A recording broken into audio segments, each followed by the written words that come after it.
Buenos días con todos ustedes. Nuevamente soy el profesor Raúl Medina Mendoza, quien les enseñará el curso de Historia del Perú. El tema a tratar de hoy viene a ser la cultura chavín. Para ello, síganme que vamos a comenzar. La cultura chavín se desarrolla entre los años de 1200 a 200 antes de nuestra era.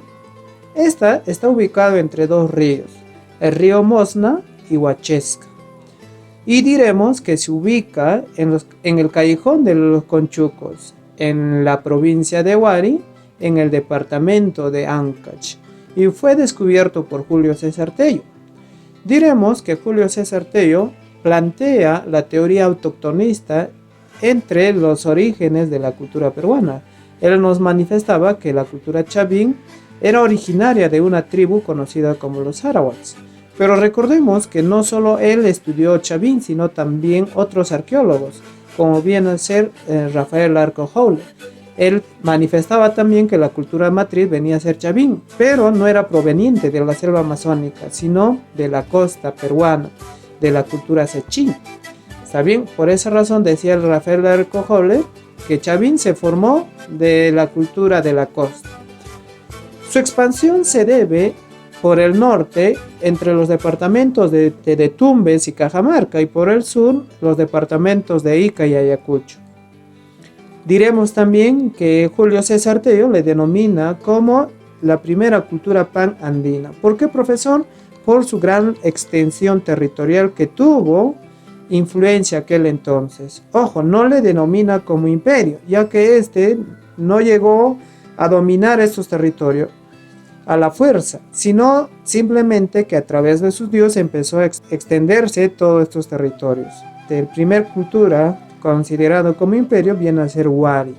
En cuanto a la economía, se basaba mayormente en la agricultura, ya que la mayor producción de maíz que se daba en aquel entonces se hace acreedora del apelativo como la cultura de maíz. ¿Quién lo denomina así? Viene a ser Julio César Tello. Revoluciona en cuanto a la agricultura, ya que instalaron tecnologías hidráulicas como vienen a ser canales, acueductos, reservorios, depósitos, como etcétera. Uno de esos grandes canales viene a ser Cumbemayo, que se encuentra en Cajamarca. Luego también diremos, se dio la práctica del comercio a través del intercambio o el trueque. También se daba la crianza de animales, pescas y marisqueo. Recordemos que Chavín no solo se sitúa en la parte sierra, sino también en la parte costa. Es por esa razón que había una variedad de productos, tanto de la costa y de la sierra. Difusores del cultivo de maíz en el mundo andino, diremos. Es por esa razón que Julio César Tello le denomina como la cultura del maíz. En cuanto a la organización social y política, diremos que eran clasistas, es decir, hubo clases sociales. Eran teocráticas, a través de sus dioses empezó a gobernar los sacerdotes. Vamos a ver la división que se tenía. Uno, conocido como los explotadores, o también los especialistas. Esta clase social pertenecían los sacerdotes, quienes tenían conocimiento acerca de la hidráulica, acerca del calendario astronómico, calendario agrícola. Ellos sabían cuándo cosechar, cuándo sembrar, como etcétera. Incluso sabían las fases de la luna. ¿Qué más podemos decir? Ellos exigían tributos al pueblo. Representaban la clase aristocrática o la clase alta. Luego tenemos a los explotados o a los tributarios. ¿Quiénes eran los explotados? Venía a ser el pueblo quien empezaba a tributar a los grandes especialistas, a los sacerdotes. Estos tributos iban en el nombre de su dios Huiracocha. Diremos también, se dedicaron a la agricultura, a la artesanía, al pasto, a la ganadería, como etcétera. En cuanto a las manifestaciones culturales, diremos sobresalen la escultura. Uno, conocido como el lanzón monolítico. Esta representaba al dios sonriente o al dios irritado, o en otros casos podemos decir era el dios jaguar. Diremos también que representa un felino humanizado, amenazante, como pueden observar. Luego diremos que fue descubierto por José Toribio Polo en 1871. Mide aproximadamente 5 metros de largo y está ubicado en el complejo Chavín de Huanta. Luego tenemos la estela de Raimondi, o también conocido como la piedra de Chavín, descubierto por Timoteo Espinosa en el año 1840. Mide aproximadamente 1 metro con 98 centímetros de largo y 74 centímetros de ancho y 17 centímetros de grosor. Federico Kaufmann Doyle, a esta piedra encontrado se le va a denominar o lo va a denominar como un ser ornitomorfo. ¿A qué se le dice ornitomorfo, profesor? A mitad ave y mitad hombre. Sin embargo, Max Ulen no le decía así, sino él hacía semejanza a un animal de 100 pies conocido como la escalopendra. Y es el arqueólogo Antonio Raimondi quien decía que representaba a su divinidad más importante, que viene a ser el dios Huiracocha, quien portaba 2 báculos. Es por esa razón que este dios Huiracocha también se le conoce como el dios de los báculos. Julio César Tello, sin embargo, decía que era un ser antropomorfo, mitad humana y mitad animal. Luego tenemos el obelisco Tello, descubierto por Trinidad Alfaro. Según Julio César Tello, representaba un ser hermafrodita, es decir, doble sexo. John Rowe, en cambio, decía que era un caimán amazónico.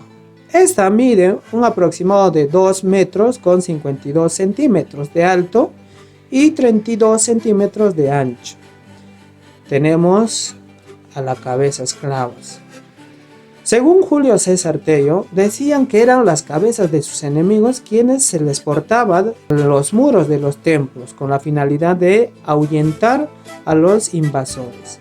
Eduardo de Avich, sin embargo, decían que eran retratos de los sacerdotes, quienes resguardaban los templos. También diremos que representaba al dios jaguar.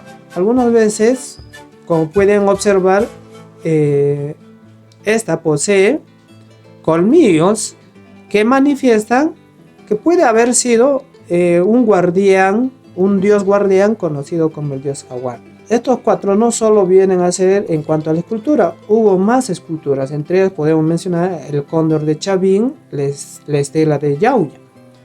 En cuanto a la arquitectura, sobresalen las siguientes características. La edificación era en forma de U. Diremos también que habían 2 modos de construcción, uno en la costa y otro en la sierra. En la costa venía a ser de piedra y en la sierra de barro. Básicamente era religioso, era un templo de adoración para sus dioses o divinidades. Tenía una forma piramidal trunca y escalonada, plaza circular hundida, como podemos observar ahí. Luego también diremos que dentro de este templo pasaba un sinfín de canales subterráneos, donde se filtraban las aguas. Esto hacía que provocara sonidos dentro de los templos. Sus puertas miran siempre hacia el oriente. Algunos templos más importantes de esta cultura vamos a ver. El castillo, o también conocido Chavín de Huanta, quien viene a ser el centro administrativo más importante de esta cultura, que se ubica en Ancash. Tenemos Cunturhuasi Pacopampa, que se ubica en Cajamarca, Chongoyape en Lambayeque, Caballo Muerto y Cupisnique en La Libertad, Garagay en Lima, Sechín, Mosquete, Parca en Casma en Ancash, Huixjana y Chupas, Ayacucho. En cuanto a la cerámica, diremos que tenía la forma globular, asa estribo y pico gollete, y base plana, como podemos observar en esta imagen. ¿Qué características poseía su cerámica? Diremos que su cerámica era de color negro. ¿Por qué, profesor? Porque trataron de imitar a la piedra. Eran monócromas, utilizaron solo un color en cuanto a su pintado, el color negro y el color rojo. El color negro era de uso ceremonial, para hacer ritos religiosos. Sin embargo, el color rojo era para el uso doméstico, para la casa. Diremos también que sus decorados eran incisas, es decir, hicieron cortes a la cerámica, como podemos observar. Ellos no utilizaron ningún tipo de molde, pero sí arcilla fina. ¿Qué características poseía su cerámica? Podemos observar felínico, de águilas, de serpientes, como etc. En cuanto a la orfebrería, ellos trabajaron más que todo en el oro y la plata. Hicieron collares, pulseras, orejeras, coronas, como etc. Sobresaliendo las joyas de Cunturhuasi y Chongoyape. Cunturhuasi en Cajamarca y Chongoyape en Lambayeque. Diremos también que la orfebrería que ellos poseían se asemejaban tanto a los mochicas, bicos y chimú. Eran muy selectos en cuanto a la orfebrería. Por último tenemos su religión. Fueron politeístas, donde el sacerdote chamán rendía culto al dios Huiracocha, el dios supremo. Y también hubo una trilogía, donde sobresalen 3 dioses, el jaguar, el cóndor y la serpiente. Bueno, eso sería todo con mi participación. Nos vemos a la siguiente semana con más culturas, más conocimiento.